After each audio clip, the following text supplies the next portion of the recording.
According to the University of Southern Indiana's website, the U.S. is the #1 trash-producing country in the world. Despite representing only 5% of the world population, Americans generate 40% of the world's waste. We only recycle a bit over 35% of our waste, meaning 2/3 of it is contributing to landfills or making its way into the ocean. Today, I'll be discussing the benefits of recycling and how you can reduce your own waste. An EPA report released in 2017 states that the U.S. annual municipal waste generated was almost 268 million tons, and roughly 65% of that waste was piled up in landfills. Naturally, as more garbage enter landfills, the quicker they reach their capacities. It can be difficult to refit a landfill site for other purposes, effectively leaving a scar on the landscape. Landfills aren't the only problem with waste. Nylon and plastics are manufactured from fossil fuels. The processing of fossil fuels releases pollution into the environment. By not recycling, more fossil fuels are needed to meet the demand for plastics. According to the same EPA report, only 24% of plastic material thrown away was recycled or combusted for energy, meaning a majority of plastic produced was not made from recycled material.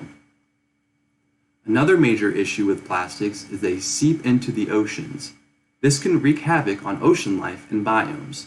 The Ocean Conservancy website states that 8 million metric tons of plastic are dumped into the ocean every year. Plastic has been found in 60% of all seabirds and 100% of all sea turtles. Ocean animals often mistake plastic fragments for food, and ingesting it causes numerous health problems for these animals. Plastic consumption is predicted to double over the next 10 years, and if nothing is done to further prevent it from entering the ocean, these problems can only get worse. If you've been exposed to any recycling campaigns over the last decade, you've probably heard this mantra repeated many times: reduce, reuse, recycle. Besides being catchy and memorable, it represents a good approach to solving recycling issues. So let's unpack what each of these words mean and how they can help our waste problem. The first is reduce. This means limiting the purchase and consumption of non-sustainable resources and consequently the amount of waste that you produce. The supply and manufacturing of materials is dependent upon the demand for those materials. So by reducing the consumption of paper and plastics, less of it is produced. There are many ways to reduce your own consumption, such as bringing reusable bags to the grocery store and not throwing away perfectly good food. If you have the option, purchase products made from recycled materials which don't contribute nearly as much to pollution as non-recycled products. The next is reuse. This one is simple. The more you can reuse things around you, the less waste you end up producing. Even single-use items such as plastic bags and dishware can be reused or repurposed almost indefinitely.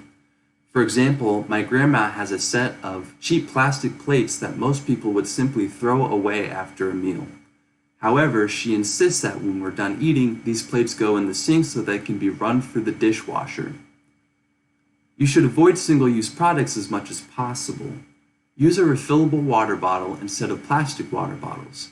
In fact, many fast food restaurants will accommodate customers who bring their own reusable cups. The internet is full of interesting uses for things typically thrown away. Shopping receipts can be used for grocery lists, dryer sheets can be used to dust off surfaces, and greeting cards can be used as bookmarks. The list of ways to reuse trash is inexhaustible.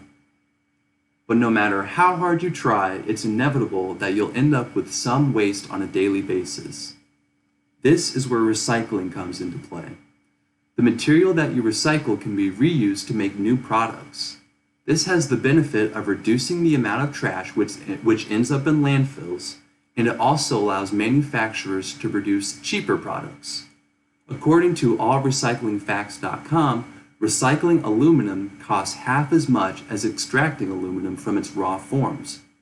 On average, it costs about $50 to send it to a landfill, but only $30 to recycle it. Who knew trash could be so expensive? Some communities even implement incentive-based recycling, which pays you in some form or another for the waste that you recycle. Be sure to check if any programs like this exist in your area. Although recycling can be burdensome at times, there are real financial incentives for waste companies, manufacturers, and consumers. What would it look like if recycling was a priority to everyone in the United States? To answer that, we can look to a country with a very successful recycling program, Germany. In 2017, the World Economic Forum designated Germany as the world recycling champion. The country has achieved this by implementing the Green Dot system. Maybe you have a recycling bin at home or work, but Germans have up to 4 different recycling bins, one for paper, plastics, glass, and lastly for biodegradables and composting. This shifts the enormous responsibility of sorting recyclables from the few who work in recycling facilities to the many millions of German citizens. This has helped the country to achieve recycling rates of 66% compared to the US's 35% in 2017. To many Germans, recycling is a source of pride. Imagine how recycling rates in the US could improve if citizens felt the same pride and responsibility towards conservation. How can you incorporate green practices in your own life? The first step is to be informed. Have you ever thrown something away because you weren't sure if it could be recycled? Some bins depict exactly what is allowed in them, but others don't offer many clues. Nearly all paper is recyclable, as well as most glass and plastic containers. Another low-effort sustainability strategy is to find reusable items. Bring your own bags to the grocery store, take your own cup to Starbucks, and rinse and reuse aluminum foil, plastic wrap, and Ziploc bags. Don't worry though, most pathogens can't live on plastic surfaces for more than a few hours, so reusing them is perfectly safe. If you prioritize reuse and recycling in your own life, you may find that things once thought necessary really don't need to be.